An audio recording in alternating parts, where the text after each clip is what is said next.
Ladies and gentlemen, welcome back to another exciting episode of That's So Bro.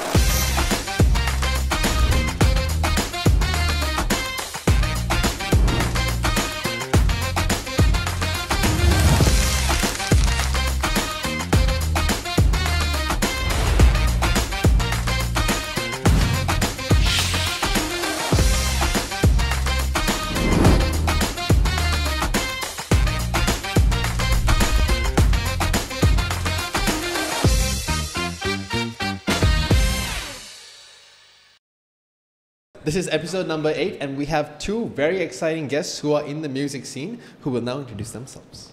I don't know if I count as in the music scene. I used to be in radio. I used to RP for EFM and Legends before that. I'm also dabbling in baking and all kinds of random things right now. But yeah, radio.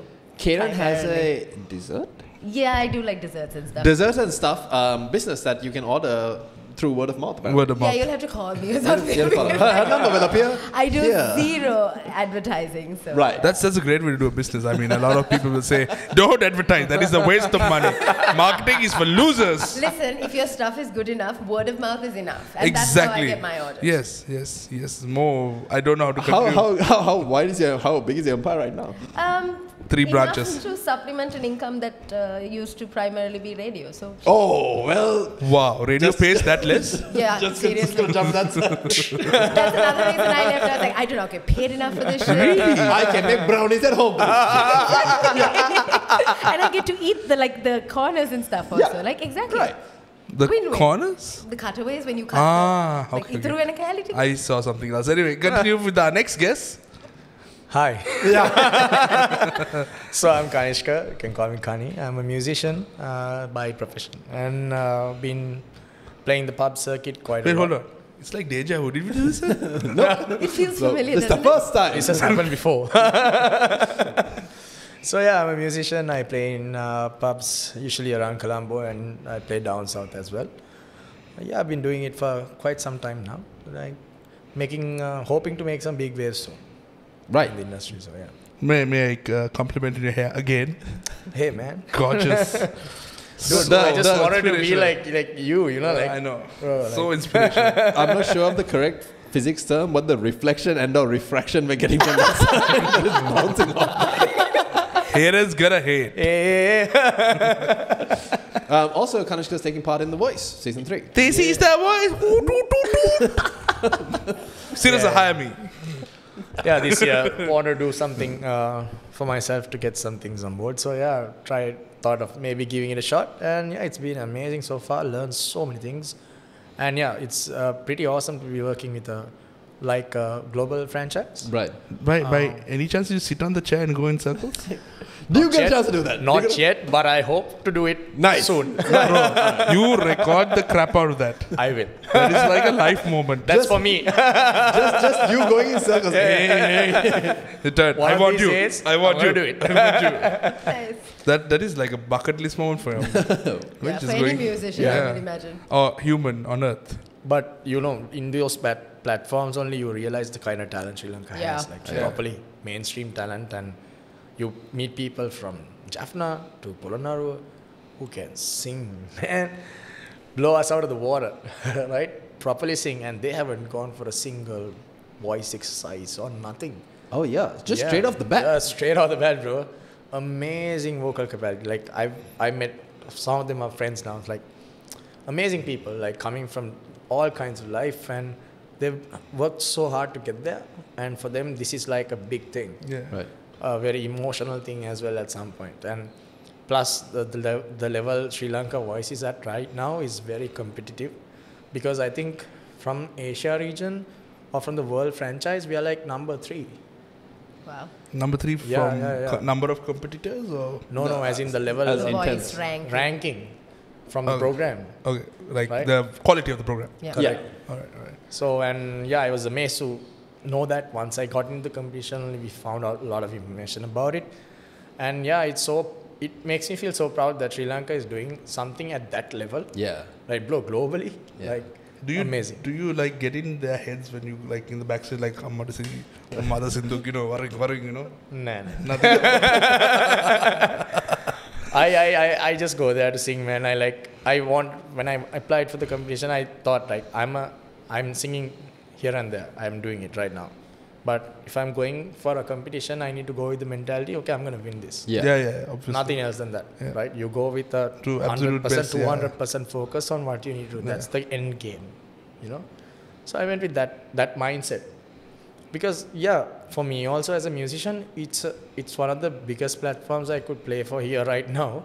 Also, it gives me global approach, global reach, absolutely. Exposure, and plus, I think I will make it far, and when I do, you will. Absolutely. Absolutely. All our followers are going to vote for you. Vote for me. You have 3 big fans, and actually you have 4 big fans here. Forget about the Jaffna sob story. Forget about the Corona Agala Porana sad stories.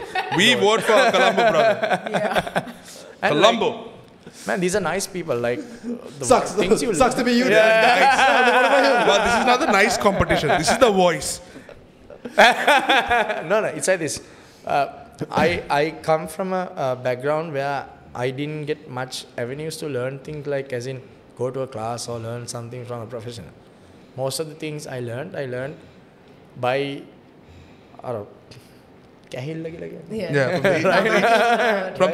from the itch.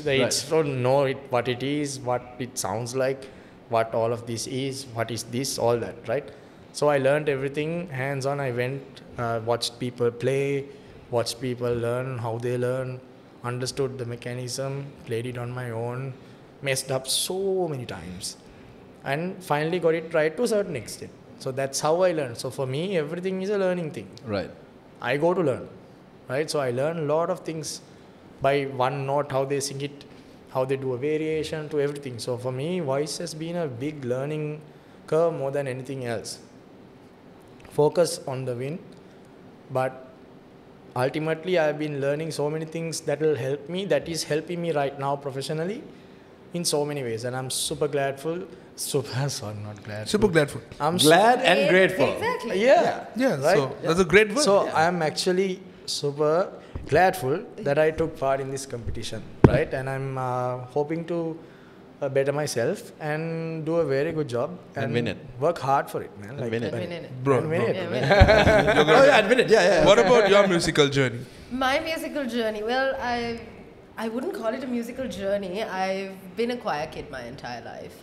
In the church? Church choir, school choir, things like that. I have horrible stage fright.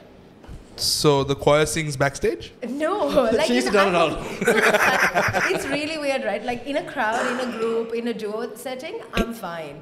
You put me alone, I start shaking. Like solo singing competitions are, right. Like you said, kahilla, right? Grade 4, we could like put ourselves up for it and see if we were good enough. So I just wanted to see if I was good enough. So I went. Right, and after that they were just like, oh wait, she can sing. So every year they would sign me up, bullying. So what was the song you sang? The first one I ever sang, the set song was "The Sun Will Come Out Tomorrow" from the Annie, the musical. Oh, right. So she'll perform that right now for I will not. Right. We might have a wig somewhere. Summer come out. Let's go. Nice try. Bet your bottom. I'll just give you a moment.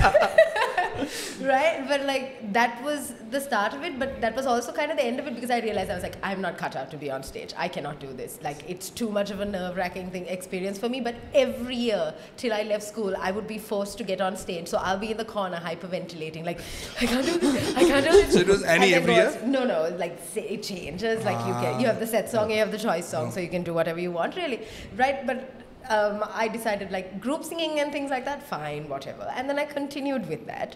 And then there was a point during O-levels, I was just like, I would really like to do this like properly. And at which point, the Sri Lankan mindset and like, how are you going to earn a living? Kohomada karane? And like, I'd been geared to do law my entire life because that was, you have the gift of the gab. So naturally, you must be a lawyer, right? Because it's Dr. Lawyer. By that logic, this bug is the biggest lawyer. Exactly, right? Actually, I was also geared to be a lawyer. No way. Oh yeah, a lot of family pressure was there. Oh yeah. Different story. That's a different story. Enrolled in R, I did the first year level. No, I quit way before. Right? And then so music just kind of like just miss by Keska's situation. Right. It's not a viable thing. So, and then eventually ended up in radio quite by accident. And but somewhere with music. Somewhere with music, because I love music. I don't function properly if the speaker's not at home. If it's not on, I can't work. Like, I get most of my cleaning and my cooking done with the music blaring in the background. I have very eclectic taste, depends on the mood. Like, sometimes I'm listening to Sinhala stuff, sometimes it's English, sometimes it's Hindi, all kinds. But just I understand that. Like, for your mood, the music changes. Exactly.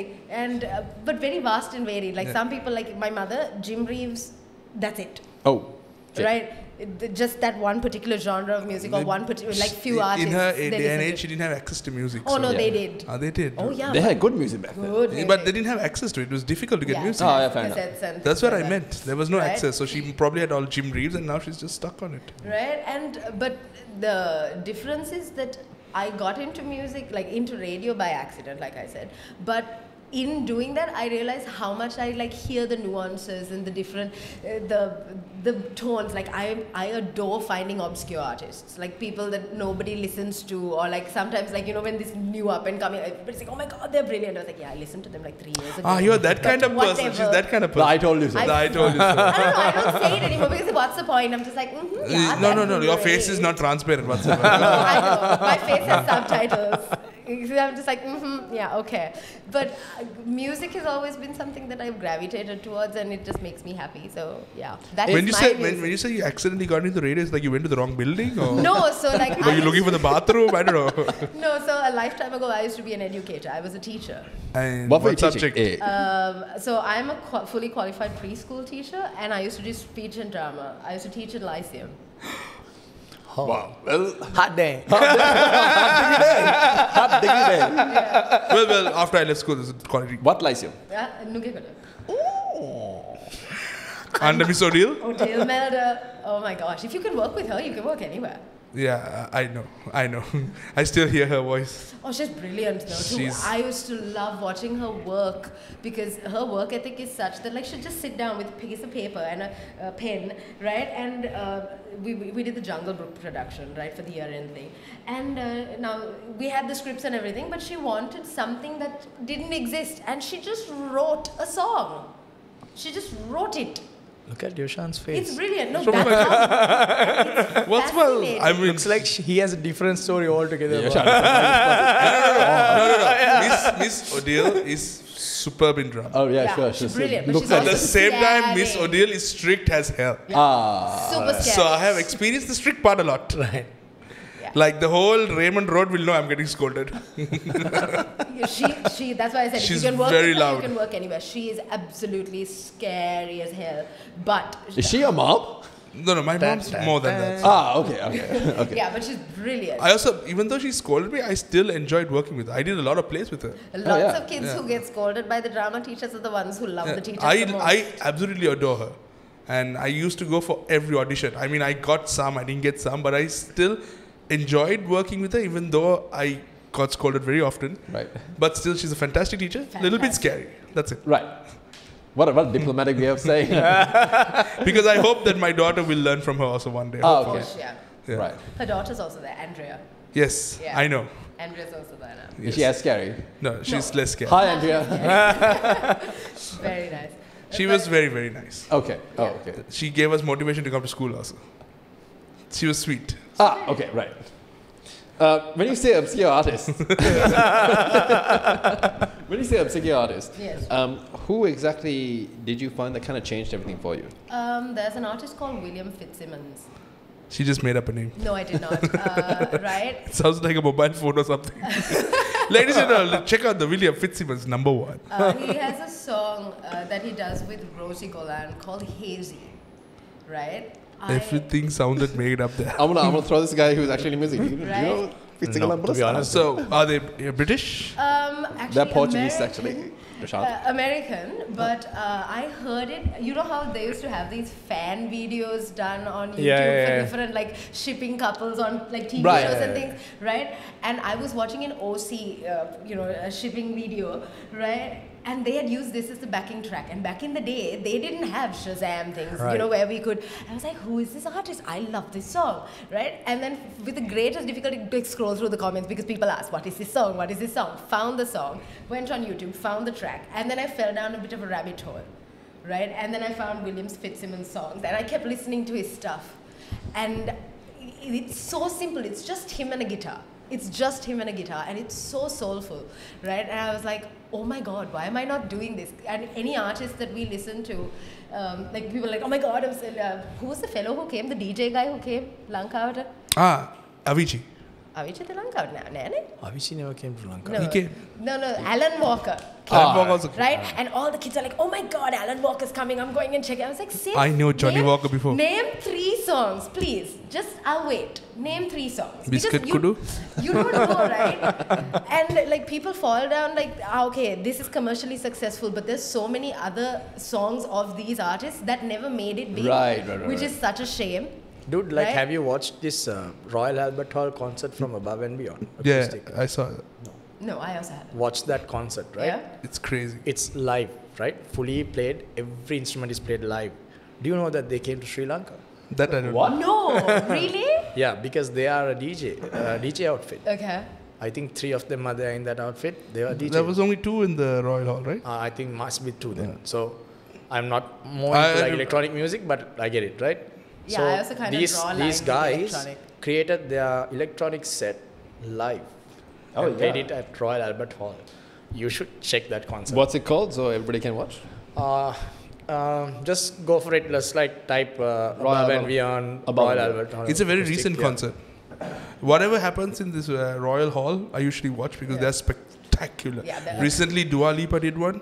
I am a fan, but at the Royal Hall, she just took it to another level. Oh my God. Like, that is And like... the acoustics there are something Yeah. else. Like even you and I could go and sing and we'd sound good simply because the acoustics are And there. and Dua Lipa's And just... they're talented. Right. So They can actually sing. They can right. actually sing. Dua Lipa's vocal cords is just fire, man. Right. Yeah, that's all that's fire about it. I'm loving it. So, what got you into music, though? So initially, I was not into music at all, right? I was. The thing is, my father was a musician. So at some point in his life, and he stopped. So he had a lot of cassettes and things lying at home. One day he said, "What is this music you're listening to? Wait, listen to this." And he got a cassette out. It was Eric Clapton. Right. Best of Eric Clapton. Best musician ever. Yeah, dude. He just put that cassette in, and the first song he played was Layla. I was like, whoa, what? Best recommendation ever. What is this? And then Dad was like, keep listening, right? Next one was like Lay Down Sally. I was like, wow. Did he just play that on the guitar? He's like, yeah, so he's playing it. He's like a guitar god, like he's like that. Then Tears in Heaven. That's it. I was like, okay, done. He's the one. He is the one. He's the one. I want to know what he's doing. I want to know about him. Tell me about Eric Clapton. And then even Dad's knowledge about Eric Clapton was limited because they didn't have access to that, Wikipedia. properly. Yeah, that. I don't think people go on Wiki anymore, bro. Like. No, it's Google AI. Yeah. Google AI goes to Wikipedia. Yeah, exactly. we don't have to go through that. Yeah. So that then after that he showed me artists like we had cassettes, man, like Lobo, all right, Perry Como. Don McLean, Oh yeah. Dire Straits. Oh, Yes. Yes. Those are the ones. Right. So every cassette. what I good listened to- music, man. Yeah. dude. And it was full of like. It was a story, bro. Right. All the songs are a story about something. Now take Layla for instance. Yeah. You know the story behind the Yeah. song, right? And Layla is George Harrison's girl. Yeah. Right. it's about Pam. Right. So then you take Tears in Heaven. It's about his son passing away. Right. That story about that. He's asking his son that question. Like, Are you okay? it makes me emotional to date because that song is very close to my heart, right? Right. And even father and son, right? When my father passed away, that was the song that got me through that. Yusuf Islam's father and son? Oh. No. Eric Clapton has a Clapton's version. father. Oh, Yeah, okay. yeah, yeah. So like that, music like had stories and emotional connections, even though we didn't know the artist personally, Right. right? But nowadays, not all the music has that connection. Maybe it's a beat, just the beat that people like. Maybe people don't understand what's in the lyrics and stuff like that, right? In recent times, I think artist that I loved was Maggie Rogers. Maggie Rogers. Yeah, she had some good music, and yeah, there are new artists that come along. There are new artists that do good things like Benson Boone. Okay. Benson Right? Boone I is love his really stuff. To be honest, I love his stuff. Right? And Hosier. Right. Right? Amazing. Like he's a poet. good. Yeah. Right? And so yeah, there are artists who do stories like that. I got into the whole song with a story kind of thing. Yeah. I love that. Right. Right? Same. Yeah. So for me, one of the biggest things about music is I like reading, right? I love stories and things like that. And for me, and I love melody. So for me, music has always been, it takes the best parts of literature Oh. and Yeah, your ability yeah. to communicate, and then you put it with melody, and it creates, you know, that Ratatouille moment with the Yeah. fire. So that's what music is for me, because you're like, I'm one of those people, if I listen to a song and it hits, I can like start like tearing over just the lyrics and just the vibe of the tune, because it does something to you. Yeah. It Right? does. And there's, like you said, there's so few artists now, especially, who do that, who can like move you emotionally, be like, oh wow. Yeah. That is just profound. The first song that popped into my head when you said good literature, it means so much, is what does the fox say? Ding, ding, ding, ding, ding, ding, ding, ding. So I'm assuming your reading level is still at like a level 3. No, it's like this. You should try the Cat in the Hat. Oh, I finished it. Oh, Thanks. Okay. So then green eggs and ham. No, I haven't. I ate it Okay, though. now that we're going to kill off the animosity in some way, or the other, I want to say it also really gets to me, the fact that sometimes you don't need to understand the language You don't. to Dude, really yeah. feel the music. Yeah. Perfect example. Sometimes I'll tell not you a even the song. words, just by the music The itself. tone It and does. the music Yeah. itself. Hans Zimmer's Mufasa's theme. Oh, yeah. Yes. No Listen no to it, words. yeah. No words. He talks about right, his right. father's death in that song. Just listen to it. Now that you know it. Yeah. Yeah, you were saying something? Yeah, there's this song by Lucky Ali, right? Okay. He's a Hindi Okay. musician. It's called O Sanam, right? Okay. Okay. There's a version of him playing under a tree Okay. in a evening kind of setting. Listen to that song. Okay. I don't understand what he says in it, but man, does it get me? But there's a lot Right. of Hindi songs like that, right? Oh yeah. You Feel don't bad. understand it, but the beat and the melody of it, you feel what.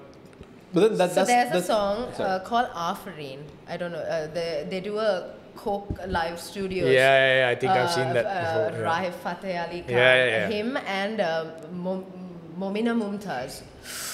That is something else. I don't understand jack of what they're saying, but it's so beautiful. I was about to say Pavarotti. It's Pavarotti. I was going to say Gangnam Style.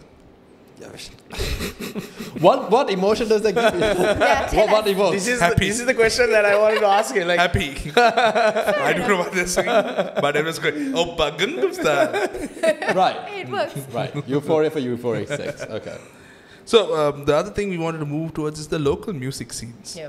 So, well, what do you have to say about that? so, local music scene, well, I would say like this, music is a thing that will evolve, no? Nothing is temporary, everything is forever going to change, right? That is what it is, like nothing is permanent. The only thing that's permanent is change, Right. right? It will keep on changing, right? So like that, music is also changing, and the Sri Lankan music industry is also changing. Lucky or unlucky for me, I've been through some of those changes as of late, right? Let's say take the past 15 years. Right. The changes have been so quick, and I've gone through so many levels of music. Like I've seen the trends go like day by day. So many trends, right? And with those trends, the music that comes into the industry also changes, Okay. right? Does it affect with the international trend, or we have our own trend? Well, the international trend those days didn't have much to say with the music scene in Sri Lanka because we didn't have access to that international trend, Right. right? But now a song gets released there, it's released here, Yeah. right? Yeah. We all have access to it. So because of that, the changes are more frequent now. But those days, although people have moved on from rock to hip hop to all the other genres, we were stuck in that rock state for a while. And from that came a bunch of musicians out of the local industry. Like there were radio channels doing so many things to promote that industry. Yeah. And that industry was where everybody wanted to be in, right? It was the cool thing to do as well, Yeah. right? As well as it had so many, like, let's take the heavy metal industry, which I am heavily influenced by, and I started in quite a lot, right? That industry showed me how to write lyrics that industry showed me how to get that emotion into the music. Right. That showed me that you can never be alone on a stage. There will be people to support you. Dude, you play while you're riffing, you lose a guitar string. A guitar comes from the crowd, like, Oh, yeah. gee, the guitar crowd surfs and comes to you right onto the stage, bro. It was that kind of level of camaraderie together, right? And we were talking about these melomanic sessions as well, how everyone came together and did that thing. That was a great time to see this industry boom. Like, Does melomanic happen now? The thing is, the guys who started it are very much tied up with their own responsibilities. One is overseas. I believe one of the girls, she's overseas. So Nati is also, busy with her own music stuff. So they are no longer, that is not their primary focus. This was something that they did because they loved it, and it was a passion project purely. So what it did was it promoted local artists to come and not just do covers. Now, if you ask me, I wouldn't have an original to save my soul, right? I can do covers, right? But they encouraged you that if you wanted to be on the lineup, you had to have at least an original. It could be shit. It didn't matter. Just come and do your own thing, right? And after, I think for their, they had 200 something gigs, or it had been so many months or so many years. They did a CD of all the artists. I swear, I have it. A limited edition. With your entrance, you get a CD. And they took the time out to make sure that they got these guys, these are amateur singers, a lot of them, right? Who go on the club circuit, the pub circuit, do open mics and things.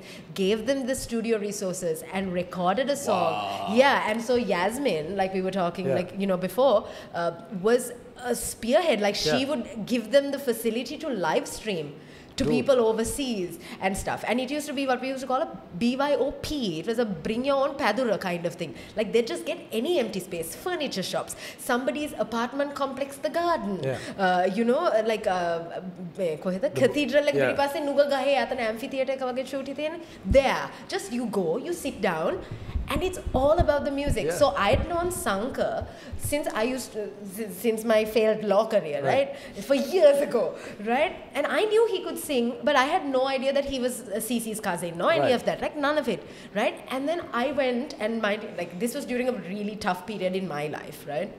And I had gone also, the person my ex-husband, we were together at the time, and I'd begged and pleaded. I was like, please, let's go, let's do something, right? And he went, and he wouldn't say a word to anybody. He just sat there stock still just to spite me, right? And Sankar sang a song. It was a Sinhalese song, and normally I'm a little slow on the uptick because Sinhalese is not my first language. I understand perfectly. It just takes me a minute, right? But this song, it was about doing your best and always falling short, and the emotional burden, and I was in tears, right? And it was something else, and I was not the only one. You could spot other people in the audience really feeling the music, right? And that kind of experience, I feel, is very lacking now. Listen, I go for the monsoon party to go and listen to, Dylan and, the Daddy and Doctor and all of this stuff. But that organic, community that comes with low-key music, jamming sessions probably. The best part is not there. The type of music and the concept she's saying, you might not find a single video of it. Yeah. Because everyone would be listening to the music then. Do you remember the Icy Fire cover they did? They did a cover of Icy Fire. It's on YouTube. I know that one is on YouTube, right? Okay. Dude, the crowd was just pin drop silence, to the point that even now, I bet you anything, if they have a Mellow reunion, the crowd will ask for it. Yeah. I know because we go and ask for it.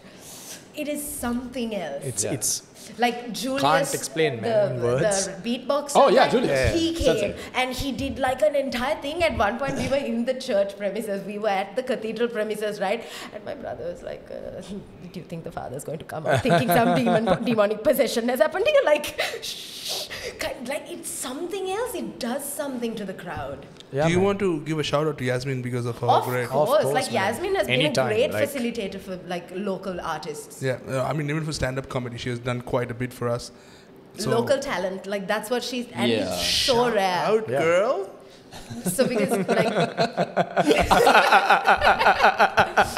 What, I did a shout out? What? No, of course. Yeah. The freeze frame was very necessary for that. Yeah. So that kind of atmosphere is not there anymore, unfortunately.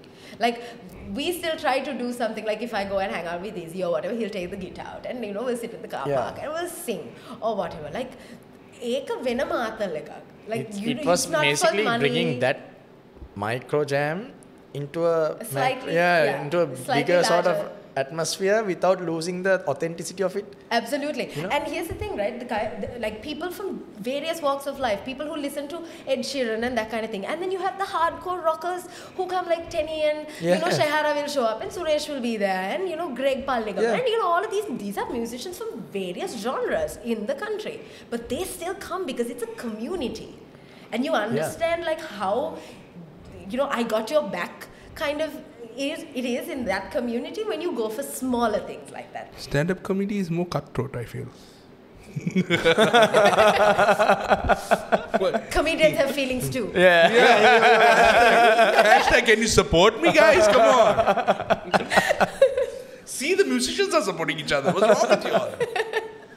So you think right now what Sri Lanka lacks is that level of community that once used to be there? Yeah. And I think in a sense, it lacks a certain kind of originality as well. Where the musician, where it comes to writing your own song, right, making your own melody for it, and singing it on your own. Yeah. That is there, true, but it's not there as it used to be. Right. Now, a lot of people get people to write songs for you, get a melody done. Right, Fiverr. The song, hit song, you know, like that. It's very easy in that sense. It is an industry at the end of the day. Yeah. But that the best songs from what we grew up listening to came from those jam sessions of sitting down near a coffee and writing a song, saying, hey, you play that chord, Machan, that's not going to work. You play this chord, that chord. The first song I ever wrote was basically when I was having a shower, just a thought came into my mind. I found a tissue, just kept it on this thing, and I just wrote it. That's how I wrote it. And then the first rock song that I wrote was about one of my friends' breakup, and he was like, I don't feel that good about this. Of course, you don't feel good about it. Let's sit down. Let's sing a song. Then he was like, when I think about this kind of melody comes in. So we sat down with the tea. My mom came and gave me tea, and so we both sat down. We wrote it. Okay, this is what you're feeling right now. I'll write it. So I wrote the words. Okay, this is how it's gonna go. And then he was like, okay, fine. I'll put a melody, and he put like 20 chords into one verse, man. Put all that. I was like, emotions, too many emotions here. Now take off the chords. Let's keep it simple. Let's do it. And we made a rock song out of it, right? I still have the paper with that T mark on it at home. It's still there, the whole first copy of that song, right? And we played it on stage. It will be it's very there valuable. On the CD also called Dead and Gone, right? So it was, that's how it was. It was so hands-on when it came to writing a song. I would love to write a song on any device and sit down, type it in, but it doesn't cut it. You know? It doesn't feel organic when you're not writing it, right? It still feels good when you write it on paper. Do you then, in that aspect, think that internet has killed the music scene? No, I don't think so. I think internet has actually done wonders for the music scene. It's that people have freedom to choose what they want to listen to, right? And they can listen to whatever the music they want. Even I can listen to whatever the music I want. It's freely available now for everyone to get it. Right. So that's something that's a positive for me, because people now have access to music, right, which we didn't have. In that sense, that's how I think. Right. I also believe that if he is to release an original, he puts it on Spotify. Yeah. Everyone can hear it. Back then, I guess you didn't have that. But at the same time, with this whole auto-tune and AI. Dude, this is the thing. People think auto-tune is a... What do you call it? It's a gimmick. Yeah, but it's not, bro. Okay. It's a tool you use for music. Yeah. Mm-hmm. Right?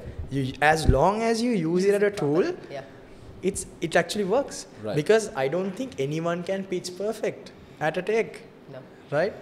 I don't think that's possible. There might be really good artists who can do if it. You're like Celine Dion or something, fine. Maybe. But I think even at least a certain amount of auto-tune is going to be used to just smoothen out the edges. Exactly. Right. That's going to be there. Like T-Pain, little bit.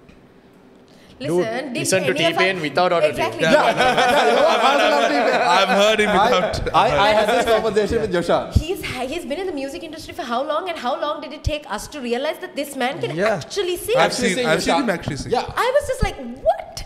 How is this possible? Yeah. We did for me, he was always doing in a corner of a song, and I'm just like, make it stop. So and now he can sing. But he doesn't produce anything where he sings. He's more into the Electronic side. So if you don't understand what it is, then bartender. shots. That's That's not him. Is that T-Pain? Everybody. No, shots is someone else. The other screaming man. And you guys were telling me about this underground scene before in the Women's International. Tell me more about that. The rock scene. So for me,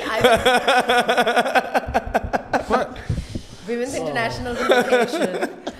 They used to book the hall and have a lot of rock gigs. So I was very young and probably too young to have been there. I think they were the only places that allowed it. Yeah. Right?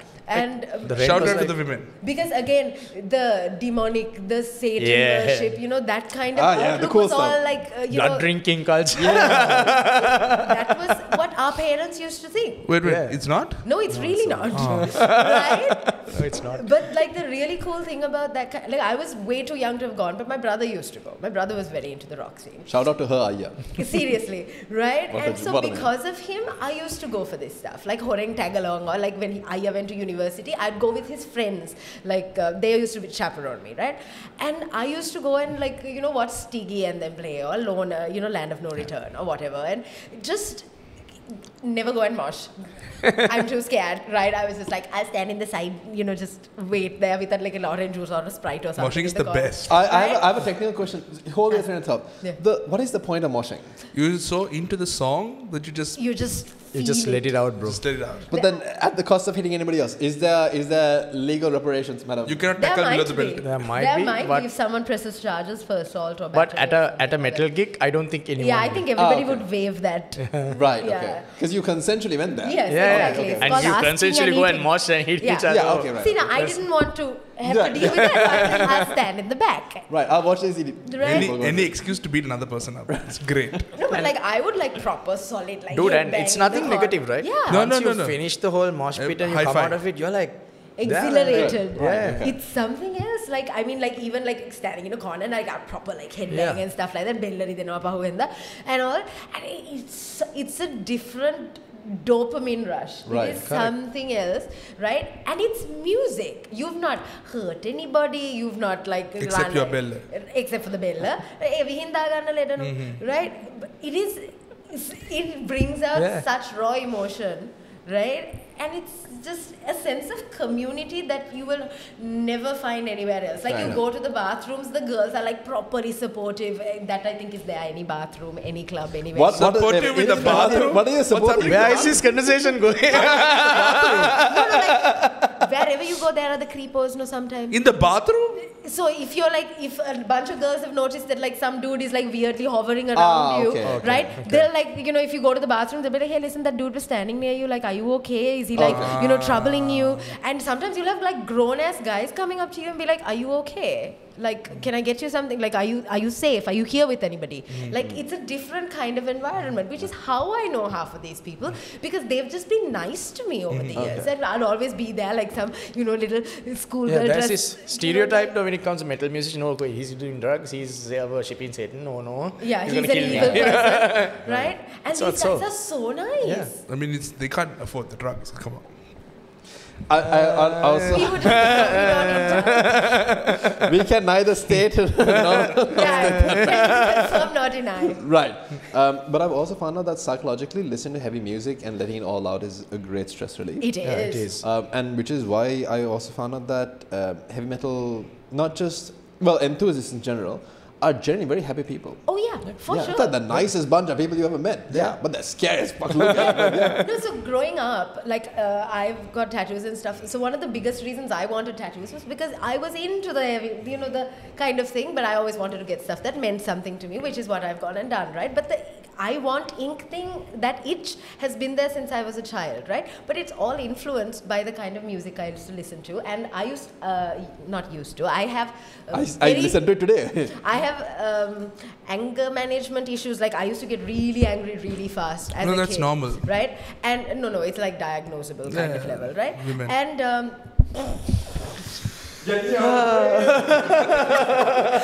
right? But I'm so glad she's at not one on a point, guitar. at one point, like my mother had told my uncle, like, I don't know what to do with her. Like she's like really angry all the time, right? And so he like, and mind you, before this I'd asked for a punching bag, and she was like, "Mokada, for what?" You know. And then he said, "Get her a punching bag." Right? And what I would do is like have a bad day for whatever reason, come home, I'd put on like some Evanescence or some, Iron Maiden or some Metallica or something and just crank it up and beat this living snot out of whoever I was imagining, right? 4 songs in, I feel better. I haven't actually physically hurt anybody. Right. And I'm just like, okay, I'm done. Right. And that's it. So apparently the key to, getting rid of my rage is just beat somebody up. But that other than that, healthy. Something healthy about it's it. a healthy outlet for whatever, because otherwise you instead internalize. of dealing with it, that is very Because healthy. otherwise you internalize it and then you lash out at the people who are least deserving in your life. Right. Okay, Who are fair the enough, easiest targets. Fair enough. Right? Like for me, Ammi is at home, I get annoyed about something and I'm like, what the Exactly. And it's not her fault, just you're having a bad day. You deal with it outside, and the music is, it's cathartic. When I see my mom, all my anger goes away. When his mom sees him, all the anger comes back. It's a transfer. There we go. Nice. Yo, man. All right. So, going into music, did you have any day job, or you just... So, once I finished my levels, as per the family requirement, I had to do a degree. Right? That's how it is. In music? No. Definitely not. An actual degree. Yeah, actual degree. So, they were like, okay, you had to study, you had to get a degree, you had to do well, you had to work in a bank. Like, Wow. I was like, what? Okay. Right. Since you're still funding whatever I'm doing, it's cool. Such a nice kid. What a pleasure. Wait. So, Put that in there. I'll Right, go right, to right. classes, but I'll play my gigs. I'll go for practices. I'll do my music stuff too. Okay. They were like, okay, Right. that's fine. Fair. As long as your grades are all right and everything is okay. My grades wasn't all right. Right? Started liking music too much. Right. Right? Ended up being that class musician. Right. Tried to do Sima. It was boring. Right? It wasn't fun at all for me. And I ended up being the class musician in that. So I love that part of it. And then now my whole family, I have a sister. She's also properly academic, and and had all my cousins. They're all degree holders, university, all that, living the good life, right? So I'm the black sheep, Right. right? And for me, for the life of it, I didn't want to live the same way. I wanted to live in a different way. I wanted to be me, right? I don't want to be my parents' dream. I didn't want to be anyone else's idea of me. I want to be There's a me. song about this, right? There are many songs about that. Perfect. Not that one. definitely not that one. There's so much meaning to that. You missed it. That's Anyway, about continue. drinking. It's a You missed it. You are just on the surface. You have to go deeper into it. What does it mean, Yashan? It means that she wants to kiss him. What does that have to do with TNX, man? Me? So when he wants to kiss him, then she is motivated to do more in life. It's a deeper level. You have to think it more. Not just the surface. Please continue. I'm gonna go. So yeah, likewise, and I started following that dream of mine to be that musician on a stage, singing a song, singing my songs, and all that. But sadly, right now I play more cover music than my originals. Right? Is that they ask you to do that, or It's that for me to fund my lifestyle, because this is my full-time job. I had to play what the audience wants, but that doesn't mean I'm not gonna do my original music because I don't want to be a cover musician. Right. Understood. So obviously, Right. nobody wants to be there. I don't want to go there. I have seen so many musicians living that life, and it's not going to work for me. But right? do you put your originals on Spotify? I've seen one. I I think. had around 3, Three is there. and then I took sort of a break from putting it out because I felt that I could work on it a bit more. Mhm. Now I have better material with me, which I feel that reflects my artistry more. Right. Because as a musician, you experiment. No? There's no final version of what your artistry is. Right. It's always ever evolving, you know.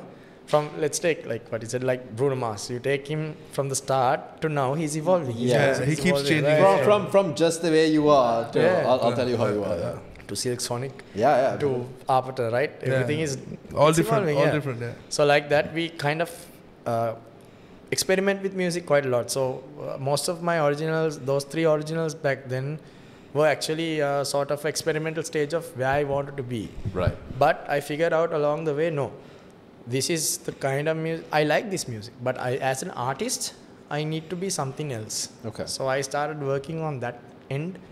Right now, I have a few material that I want to put out, that's sort of ready. And hopefully by next year, I can have all of them out. Right? As an album? Nice. Not as an album, but as singles. Because the thing is, some of them are going to be collaborations. Okay.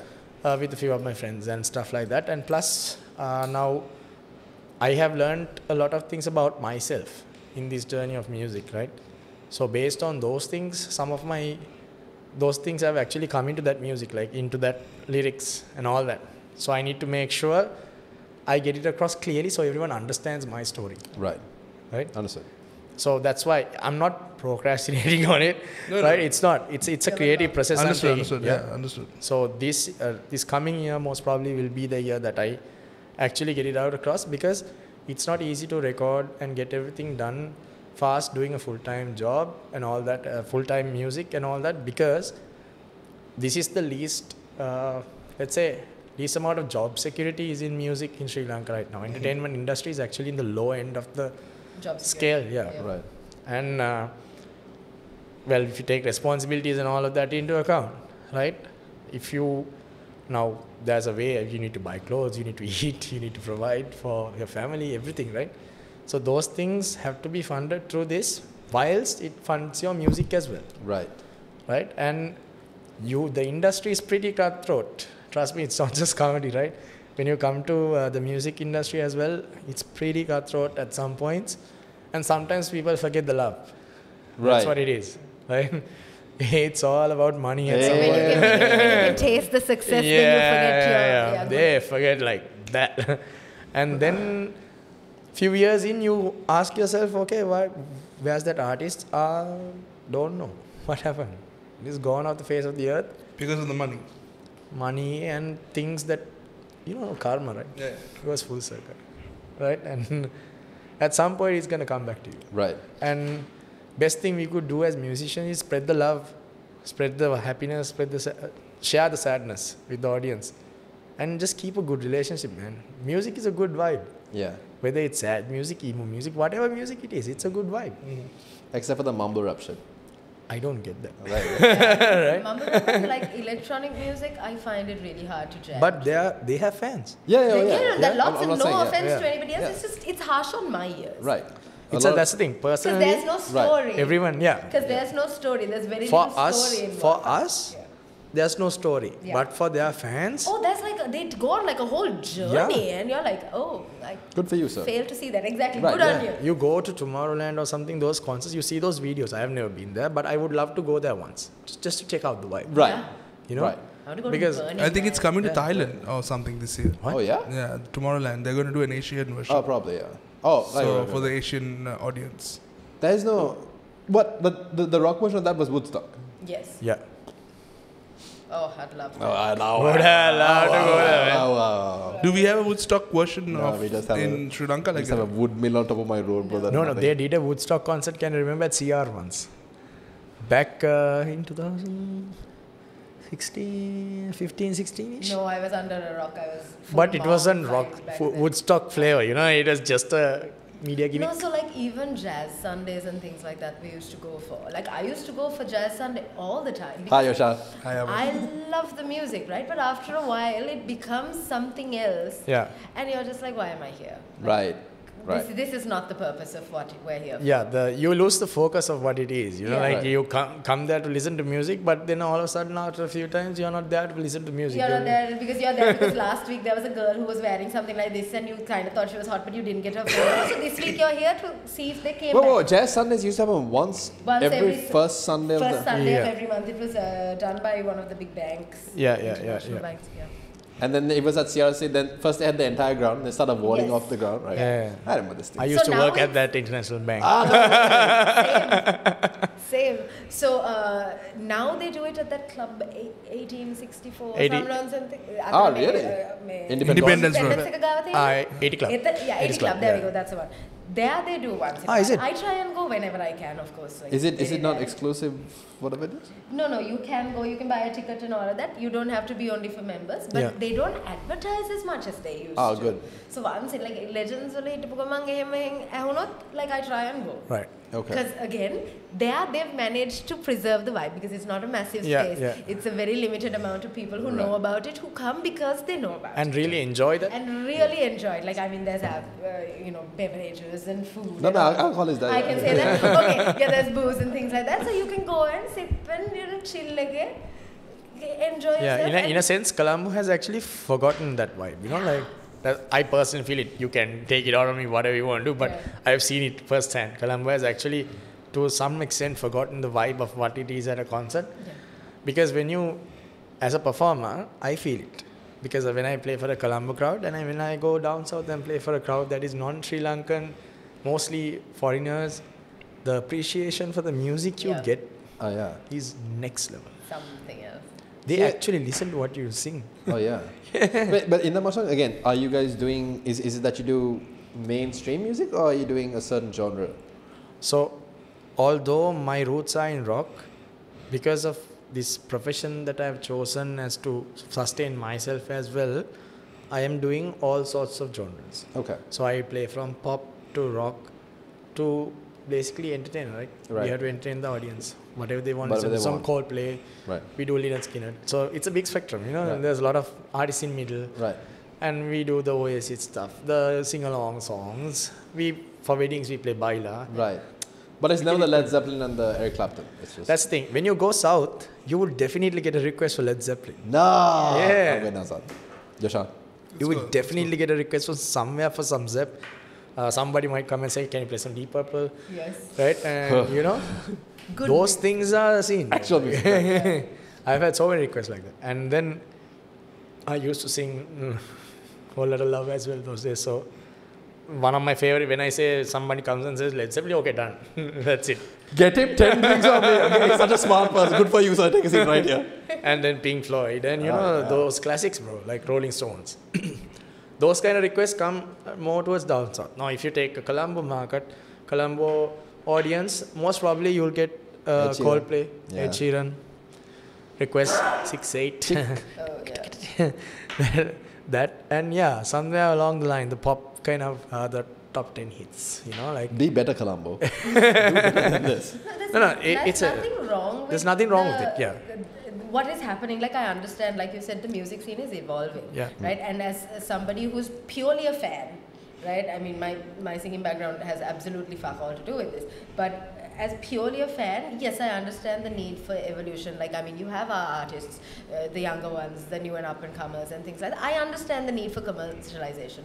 But at the same time, you have a whole subsect of musicians and music lovers who no longer have that opportunity to just go for a sit-down gig where, you know, it's just very organic. Like sometimes, people will be in the crowd and be like,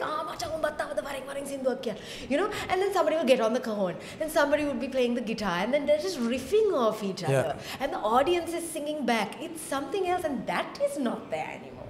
Like, I know personally, because if it were, I'd be in Colombo a lot more. Right? I'm hard pressed to find reasons to get out of the house. Like I said, I used to go to Playtrix when Slipping Chairs was playing. Right? Like, this is also when I was like in Colombo, in Kotte, right? I moved to Kaduwala, that also stopped. Like, no matter how much I love these guys, I'm just like, I have to deal with other people, and it's just, right? The other thing, no matter how much of an antisocial person or like a ambivert like I am, right? You can be in the crowd and not be in the crowd, but still enjoy yourself.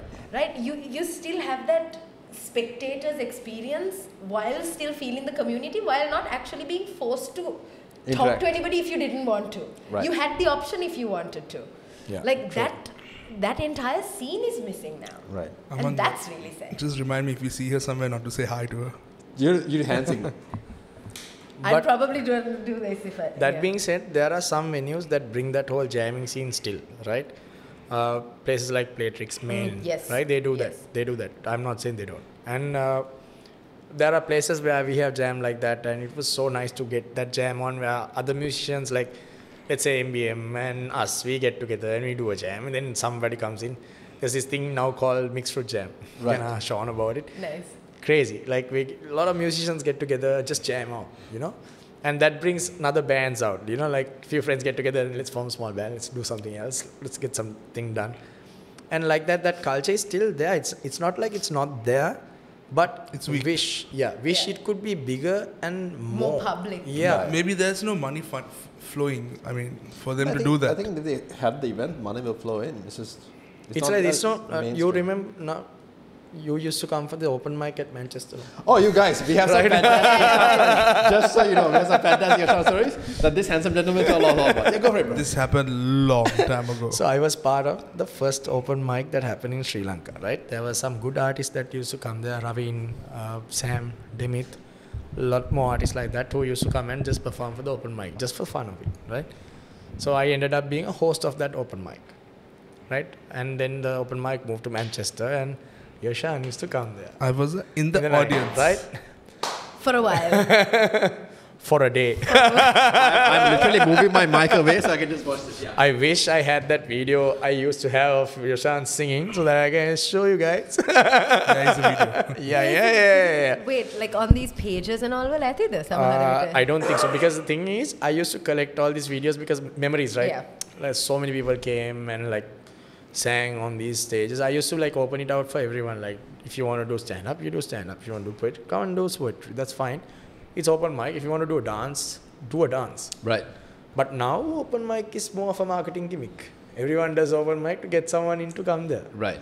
It's not a marketing gimmick. Open mic is the best place, best platform for artists to come on board and show off what they got. And it's a free performing platform. Plus, it gives you space to perform your original music and build your audience. Yeah, direct feedback. Direct feedback. Yeah, man. The thing with open mics now is the audience don't pay attention. They come there and they have their own chit chat. Why is that? That's because the problem it's with marketing this. gimmick. Because if it's not this, and they're taking right. pictures, Like at Manchester, they're there for that reason. at Manchester they were listening. They were with us. Yes. But nowadays, most of the open mics that I have performed in the recent past is everyone has their own thing. And you get on stage, you do your thing. No one knows you got on stage. No one knows you got off stage. You're just testing your jokes. Maybe a couple of your friends are listening, and you know that's about it. But now, when I do open mics, I don't do a lot of open mics because for me it's not not a marketing gimmick. It's something like a religion for me because I started from open mic, right? So for me, open mic is about meeting new musicians, networking, and all that. So when I do open mic, I work with clients who has that same vision for it. Right. And for me, Irish did a great open mic right before COVID, right? Sadly, we couldn't continue. They did a really good one. And then Playtrix came on board for me. And we have been doing it like for 4 years now. It's the most consistent open mic in Colombo right now. Every Monday, it's happening. It used to be like the on the Green back in the day. Correct. On the Green every Thursday you go, you've got solid music. And it's on a Monday, right? Right. You might think there's no crowd on a Monday, but you're wrong. There is like people after work, sometimes they come in with their friends and they jam and they go. Right. It's just chill jam. There's no judgment. It's open mic. Right, yeah, of right? course. And as a host, I know what open mic is as essence of it. So I say, right, you do perform. Don't worry about the crowd. If you mix up a song, stop, start. That's fine. Right. I don't care. As long as you sing the song, enjoy that moment. And we make memories now. Regulars, then we build regulars who come for the open mics every night. Just cause, have a beer, just have a chat with us, talk about music, talk about their love lives and all that things. Amazing conversations we have, right? And do some good jams. Sometimes there are days when it's just tables and chairs. Right. But it doesn't, that's not the point of open mic. The point of open mic is a consistent platform for people to come and perform. Exactly. So people have forgotten that and made it a marketing gimmick. I'll be really honest. Man, how many open mics I've seen, like today itself I saw like 5 open mics here and there happening. But that's what it is. Just bring a crowd, bring us a sale. And That's so on. It's a sale. It's one big sale. So it's not that. Yes, of course, the hosting party also needs to make some money of it. They are giving us a space to do it and all that. Yes, I understand business, right? But when it comes to the essence of it, if you lose that essence of bringing the people in, even if it's an empty crowd, just have it, just do it. If you lose that essence, then you lose the whole heart of it. Yeah. Exactly. So it's just commercialized. Yeah. That's the scene. So that's the thing. It's very different cultures coming along, very different trends coming along. Music changes also according to that sometimes. And sometimes you get a sad feeling, sometimes you get a happy feeling. And through all that, there are some like diamonds in the rough that comes out. Yeah. Open mics bring a lot of new artists out. I know personally that the open mic we host at Playtrix brought a lot of artists out. One artist even got a chance to sing in Hong Kong. Oh, yeah. Yeah, for a branded multinational bank. Oh, really? Won a talent competition in that, and then he got a chance to perform in Hong Kong. Not everyone does get that opportunity, man, to play at a stadium. Yeah. Right? So like that, there are so many artists that come into the scene through open mics, and it's not a marketing gimmick. So these avenues are getting lesser and lesser, and people don't even know it. Right. Because of that whole consumerism mentality that comes in somewhere along the line, it just shuts down. It's sad. That's a sad part about it. But I'm very happy that I got the chance to see these artists come out. Yeah, fair enough. And to be completely fair, that's why Joshan started his comedy career as well, right? Yeah, on open mics. He used to like... We're still waiting for the story. So the open mics in Manchester where I sang and performed comedy is different to the comedy that I perform now. Yeah. That comedy was unprepared. It was just me talking with the audience, telling some story that happened to me, and anecdotal. Yeah, and it was all a vibe. Like everyone was laughing and all. But that I don't know if now the stand-up comedy is more like different. Like I'm looking for the joke. I'm trying to tell the joke. There I'm searching for the joke while I'm doing the open mic. Right. Yeah. So that was different. This is different. I was just doing it for fun. And Can I ask which you prefer? I like both, as long as the people laugh, That's the end goal. The other one's a bit harder because you don't know when they are going to laugh. You're just testing it. You're like, if I say that, will they laugh with this? It's like a test. Now the other one is already tested already. The other one is... The one I'm doing now. Right, the prepared one. The prepared one is already tested. You already tested. You did a couple of open mics with those jokes. Okay. You ran it with your friends and then you're performing. The first version is you go there with nothing. And you're like pulling it out from the audience. You're trying to get a story out. Some days it works. Yeah, some days it will not work. So it's a lot of days it didn't work. Yeah. But he kept showing up. I kept showing up.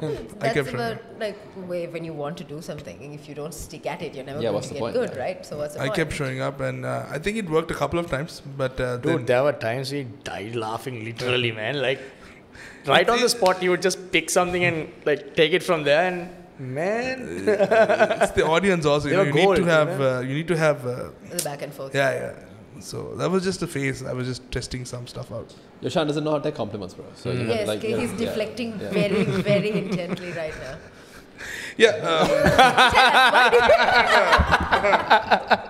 Have you ever got stage fright though? I get it even today. And what do you do to overcome it? Nothing. Yes, I just run with it, man. What about you? You said you get terrified. Horrible stage fright. So you just give my up? singing career was, I think, lasted the expanse of my school career, right? I start hyperventilating. And I think the last time I got on stage was about 10 years ago for Ishan Dilanro. Like they did like a thing, right? And they were just like, sing. Baling meva karla. I was like, okay. And I kid you not, people were getting worried because I was standing in the wings about to go up, and I was like just breathing really bad. You're afraid of screwing up, is that it? Or people laughing at you? It's a multiple faceted sort of thing. So for me, I have a very good ear. Like, I know when someone's going off, like in choir and all that, you can sit me wherever. If somebody goes off key, I'm just like, who did that? Why? Right? I'm one of those, so I'm very critical. And because I'm very critical, when I know I went off key, I'm overly critical about myself. Right? And I'm just like, well, I could have sung that better. Of course, like you said, nobody gets a clean cut every single time. And on a rational level, I know that, right? But for me, because it wasn't perfect, then what is the audience hearing? They're going to think I'm shit. And that comes from low self-esteem, which is a whole other conversation. Hey, maybe y'all can get joint therapy done. I feel like I'm in a therapy session here. Yeah, and just some personal questions from you guys. As per your current mood right now, what would you say is your favorite song right now? If you had a player right now and you have one song to play, what would you play and who's the artist? Kyle Hume, Fine. I have no idea what it is. So, if you are watching this, Kyle Hume, Fine. Kyle Hume, it's a song, it's called Fine. It's basically a guy with anxiety, right? And if it's for feeling okay, and I is for I'm not all right. So it's a SpongeBob song? No. F is for friends who do stuff together. U is for you and me. That's fun. This is fine. N is for anywhere. It's a very nice song. Like, I think 90% of the time, none of us are 100% okay. Right? And this is just acknowledging, like, you know what? I'm going through something. It's fine. Just say the name again for the... Fine. F-I-N-E. By Kyle Hume. By Kyle Hume. All right. Yeah. What about you? Right now, I think it's on my most played list. It would be Lose Control by Teddy Swims. Nice. I thought he was going to say Britney Spears. Those riffs are something else, aren't they? I was like, no. Oh, okay. What about you, Aman?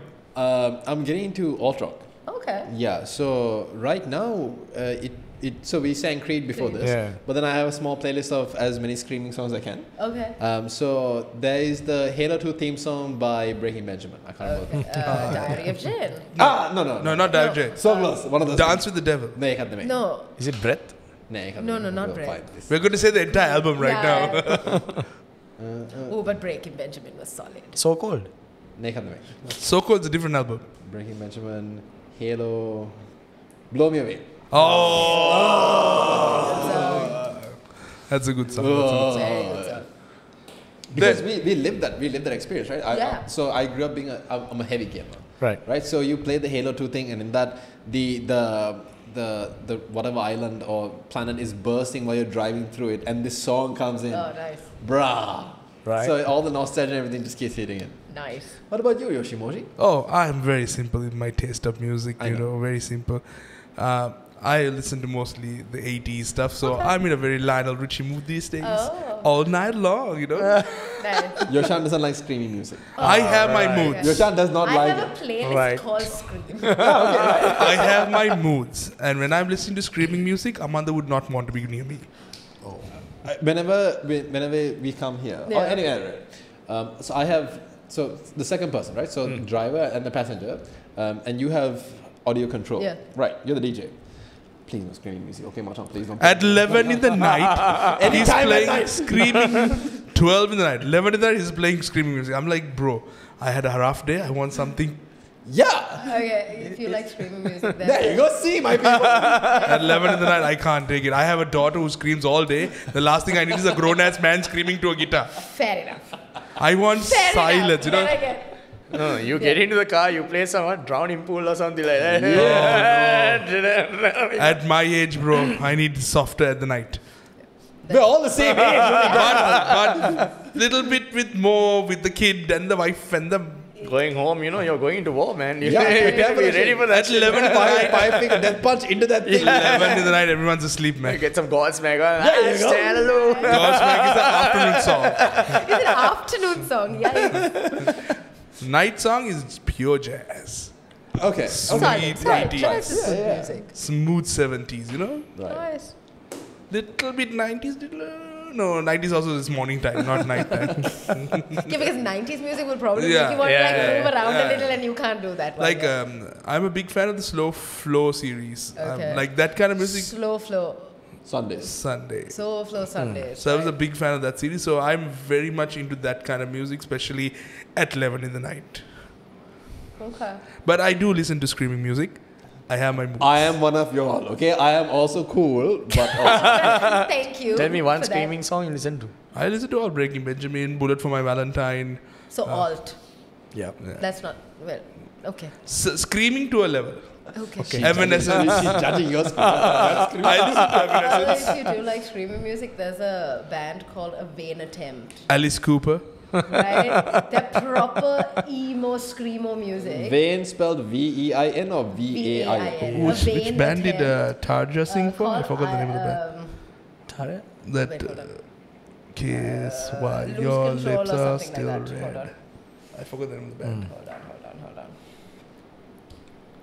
If I remember, I'll tell you. This is no, can't remember. We're finally doing rock, no, on this podcast? Thank God. All this time we're doing stupid episodes. This is the episode, man. I Can't Escape is the name of the song. I Can't Escape. I Can't Escape. Brilliant song. So, as a radio host, Yes. have you had any weird interactions with listeners? Plenty. Tell us the What worst. is the weirdest? Because you've been RJ, right? I was. I have been an RJ for all of 2 hours. So when I was at E, we had a listener. I'm actually going to call him out because I don't know who this guy is. Satyabana. Called Sahan. Close it up. Oh.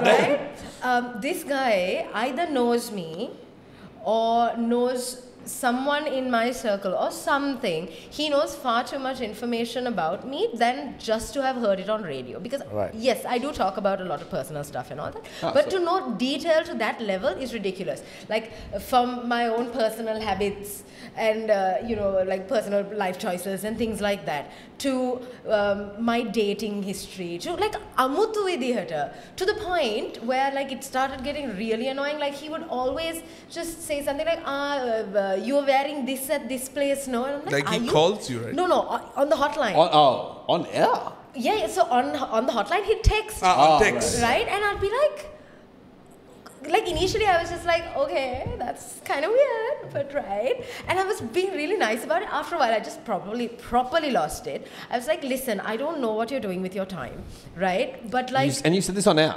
and I used to call him out on air all the time. I was like, so Sahan has said something like this, right? But clearly we've realized that he doesn't have much else to do other than stalk me on social media. But bro, like, get a life. I think you two are soulmates. I figured too, yeah. I mean, someone who cares about you that much? No, that's really all right. I would rather be alone.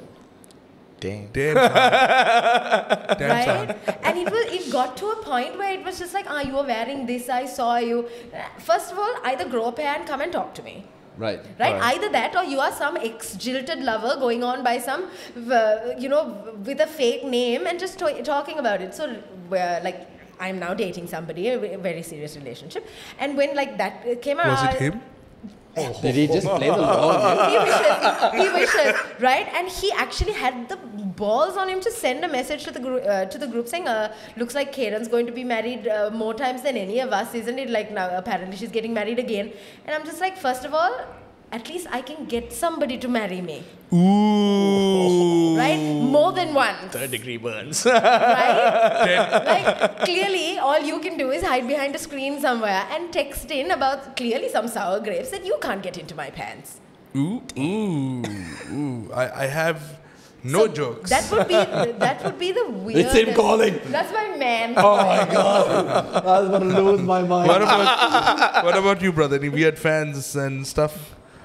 Weird fans and Have stuff. you called anybody out during like a live gig or something?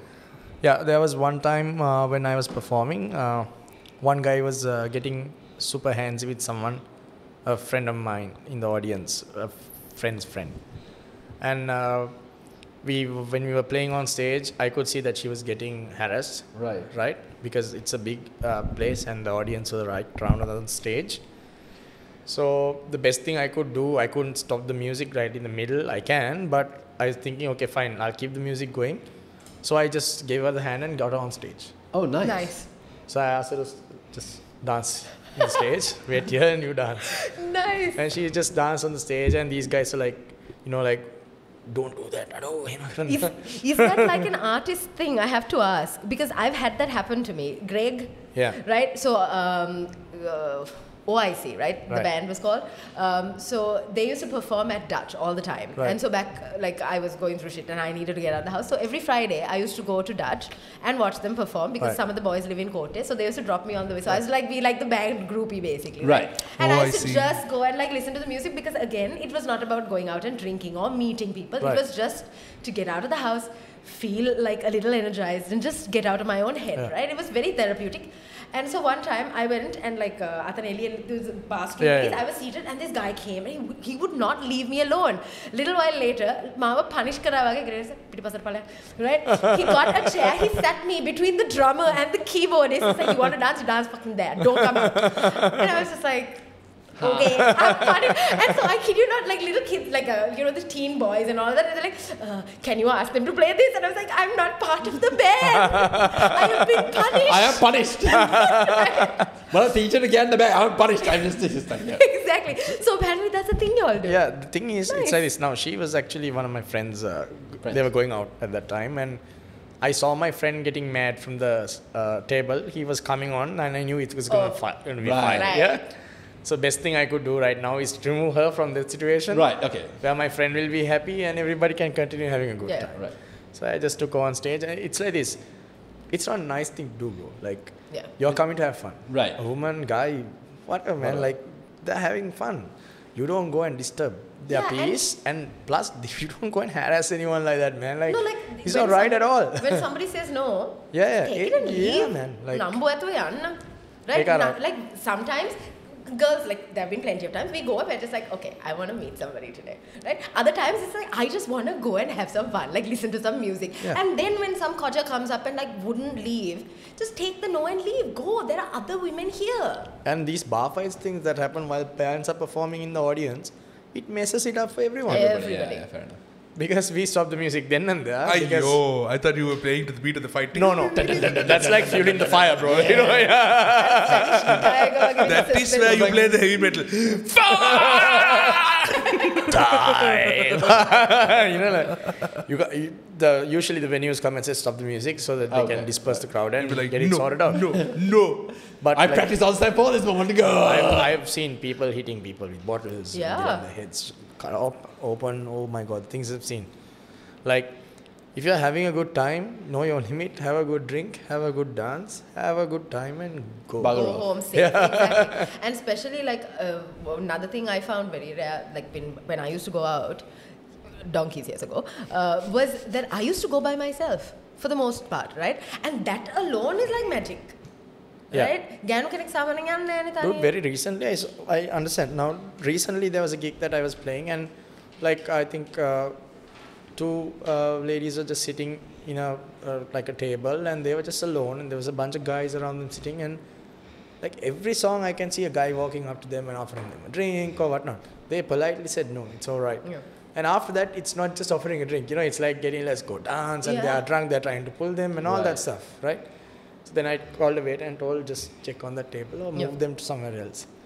And then they moved those two ladies to somewhere else. Right? That's not the way to have fun. It's really not. So at Playtrix, one of the last times I went there, Dylan and them were playing, right? So some dude, he struck up a conversation with our group, right? And I was already there with like a bunch of my friends, right? And they were like, so we're going to some something or the other. Oktoberfest. No. Novemberfest. No. Oh, yes. That, right? And like, as soon as he said that, I was like, that sounds dodgy. Yeah. Right? He's like, you should come. And I was like, no, I am going home now. Like, I've had my fill for the night. It's 1 in the morning. I want to go home, right? And so somehow or the other, we got like sidetracked and my friend had to meet somebody. So we went to R&B, right? This guy had asked my friend, now my friend doesn't know any of this, right? Hey, Masha, where are you all going? He'd be like, no, we're going to R&B. This guy followed us there.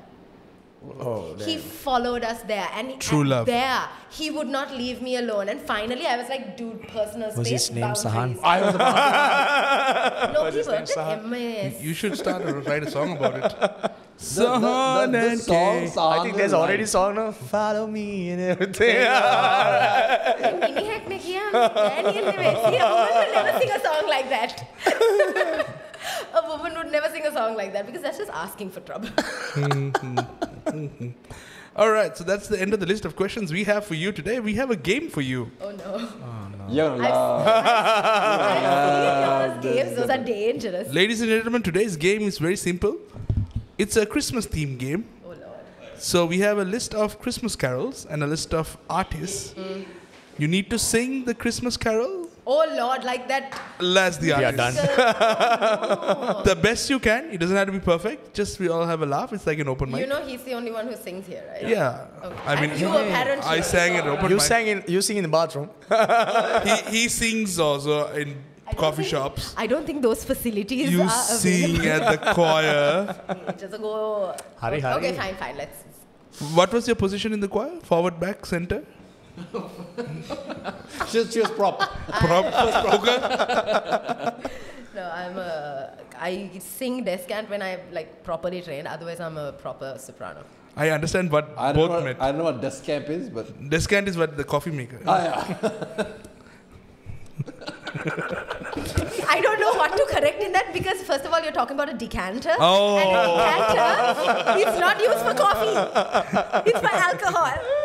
It's wrong on so many levels. The best thing about having her in the comedy is she'll have to explain to the comedian, no, this is what it means. What you're saying is wrong. It's a joke. You don't have to explain everything. Yes, but if it's a joke, it should be down. It should factually be factually accurate. sharp. This is not Exactly. Discovery Channel. I'm just saying, if you're gonna nail it, If you're nail going to it get right. your facts from a comedian, bro, you need to find a new place to get Amma facts. tata.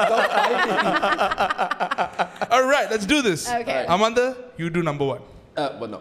So we'll do ladies first.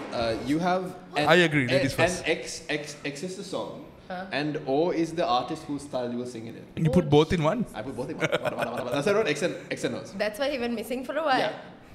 You can pick any X you want. Right. Feliz Navidad. Good, because I don't sing this. Can you Google the song so that she knows the words? You just have to sing the first chorus. First See, line. right? Yeah, No, no, Hamari shape Now you pick an O. If you We're Google, done, right? Yeah, pick yeah. an So O. that's the song. Now you have to pick an I'm artist. picking O now. Oh Lord. This should be. Who is it? Who is it? Who is it? Pandit Amaradeva. Oh, no. All right, let's do this. no. So, Feliz Navidad by Pandit Amaradeva. I just have the chords. Good luck with this shit. Oh God. Do you want guitar backup? No, I don't think this can get any better. It only can go downhill from here. 3, 2, I'll 1. just sing like the first line, okay? No, the first chorus. Until Prospero año. No, she has to say the English part also. There is no English. Feliz Navidad, I Feliz wanna Navidad. wish- Yeah, that also. I don't know how he will sing it. I know You just make it up. He's watching you now. from downstairs. Upstairs. You sure he went upstairs? We have to say, assume it. Yeah. Okay. I don't know how to do this. I'm trying to. Okay. Ding, ding, ding, ding. What is ting ting ting? What the hell is that, bro? I just sing There's a it. guitar like that, right? A sitar or whatever. It's a mando harp. Man. Mando. Oh Lord. Feliz Navidad. Feliz Navidad. Feliz Navidad.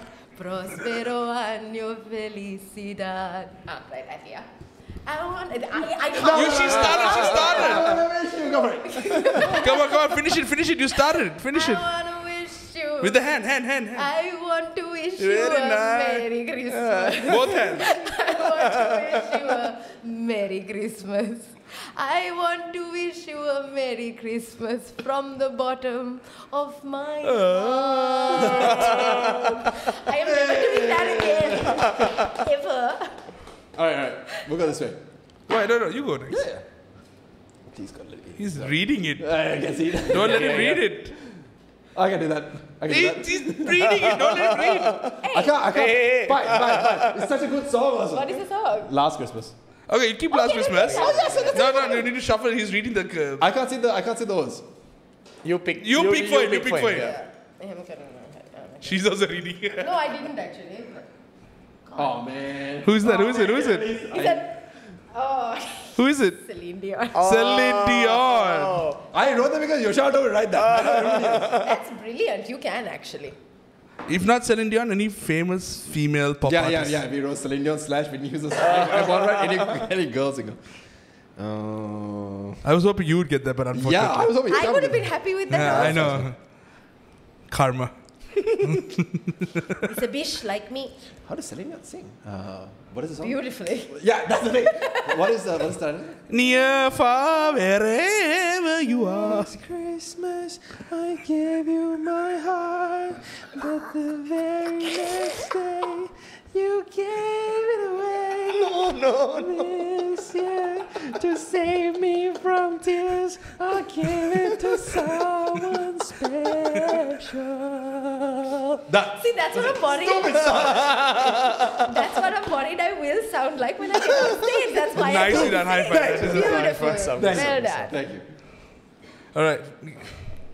All right, now let the professional take this. Yeah, for sure. I got a lot riding on this shit. Oh, yeah, but if you can't pull it off. Oh, why? What do you get? White Christmas. Christmas, can you Google the thing? No, he knows. You know? He knows. He can play with the chords. Shall I pull for you? Yeah, put. Oh, Oh, no. Who? This Oh, he doesn't sing. He doesn't sing. Give me a singer. That's even better. You could just say the words. Nah. Oh. Michael Jackson. Damn. Okay. Oh, damn. Let's go. You don't understand that Michael Jackson is Yoshan's favorite artist. Right? There's a tattoo of Michael Jackson on Yoshan, you just can't see it. It's You can't remember the Billie Jean incident, no? In Manchester. Oh, Back when no. he was black. Oh. Jackson 5 days or? From birth itself. The only person who came prepared for this event. No, I meant the tattoos of Jackson when he Michael was younger Jackson. and actually still He has black. a tattoo. No, it's a black tattoo, so you can't see it. Yeah, only his wife has access to that tattoo. Okay. When Michael was black. Okay.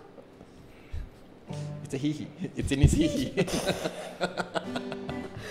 Can't even. Let's see whether I can get the. You can. What is this?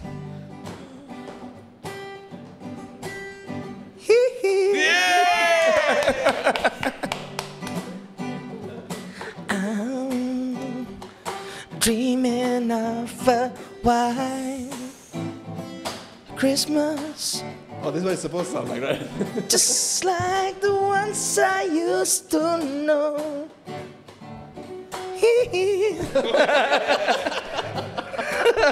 Let's just leave That is beautiful. I don't think.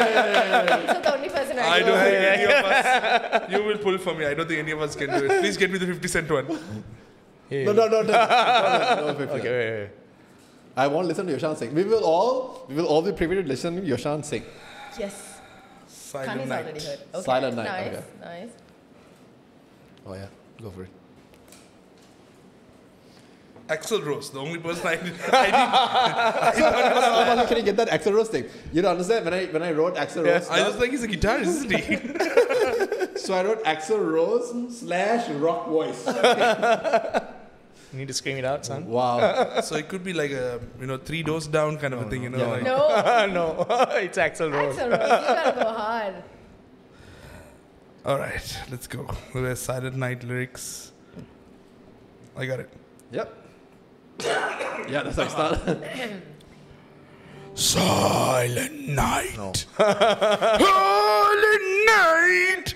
All is calm and all is bright. Round your virgin mother and child. Holy infant so tender and mild. Sleep in heavenly peace. Sleep in heavenly peace. I have no idea. I didn't hear a word. Ouch, that hurt. Let's go. Again? No, we're done. One more up. We have enough. I'm pretty sure it's only the 50 cents. You're getting 50 cents for sure. No, there's another one. Oh, God. The last one is 50 Cent. All I Want for Christmas. Michael Bublé. Oh, that I can that's do. the normal song. Just sing it normally, So basically. so we're doing the last. We're gonna end this with the actual singer's actually singing. No, we're gonna end with him making a theme song for us. Oh no. Oh, yeah. I'm on the creatively fly. exhausted today. No. You just play a beat to make some words. වචන දන්නේ නැහැ කියන්නකෝ දැන්. What's the song? All I Want for Christmas. Is you. That's all the words that are. I don't want a lot for Christmas. There is just one thing I need. Very well done. And ladies and gentlemen. No. You sing your You sing. I just need to bloody Celine Dion bullshit. Let me so infuriated in my life. I don't want a lot for Christmas. There's just one thing I need. Care about the presents underneath the Christmas tree. Karakila. I just want you for my own. Such a Bublé. I cannot with this boy. More than you should ever know. Wow. Make your wish come true. Burya Thapala. What? Is you. What? I can't sing my ass. Okay, hi. Ladies and gentlemen, the final song of the night. I mean, one with the last. The final song with the jingle. The final song of the night is 50 Cent singing Jingle Bell. Jingle Bell. Oh, nice. I have a feeling this one's going to Dun, Yeah, it's dun, gonna be great. dun, dun, dun, dun. Something like that, right? Yeah. How does it go? Okay. It sounds Jingle Bell is starting with dashing through the soul. That's scene. No, right? that's not the one. What? Dashing, yeah. Is it? Dashing. Yeah. But he has to go jingle, jingle, jingle, jingle, jingle all the way. You should do it. Shall I just do the chorus? Yeah. Is that all right? Chorus. Okay. This man's career has never been more on the line in this moment right now. I'm done. Jingle bells. Jingle bells. Jingle all the way. Yeah. Oh, what a fun thing it is to ride in a one-horse open sleigh. That's the best I could do, man. 50 Cent is like... That is a white 50 Cent. Yeah. That's completely $1. white. That's $1. All right, so with that, we're going to wrap up the episode with him making a jingle for us. What? Go ahead, make a jingle You and gotta we'll make scream music for you. scream it out. We go, the podcast! What we'll do is you play a chord. Yoshan will scream, "That's so, bro." Okay. You also have to sing. I will also sing that. You also have to sing. Sure. What's a chord? I don't know. Like, I'll sing a bit of a song yeah, do that. and you... Give us a note to start with. Yeah, something like that. So, ladies and gentlemen, thank you for joining with us for this episode of That's So Bro with Karen and You forgot. Honey. No, I wanted them to say the name. Okay. I mean, how could I forget Karen? That's like the internet Right? name of the century. Exactly. And we're going to end this episode with this song. Take it away, Connie baby. All right, I'll sing a song that I like right now, and you figure out how to incorporate the whole name into that, right? Let's figure it out.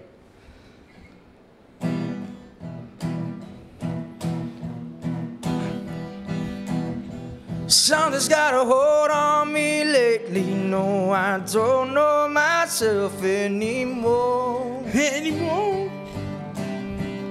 Feels like the walls are closing in, and the devil's knocking at my door. I don't mind how many times did I tell you I'm no good at being alone. It's taking a toll on me. Try my best to keep me tearing my skin on my bones. Don't you know I lose control, and when you're not next to me,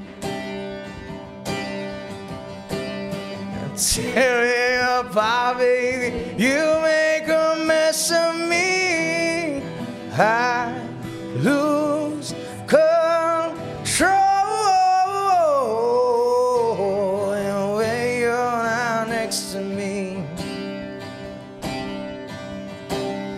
I'm falling apart, baby. You make a mess of me. That's so wrong.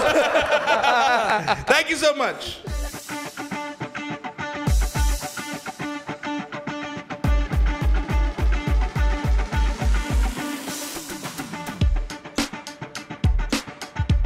Exclusive content රැසක් සමගින් අලුත් තුඩු SLvlog web අඩවිය වෙත දැන්ම පිවිසෙන්න.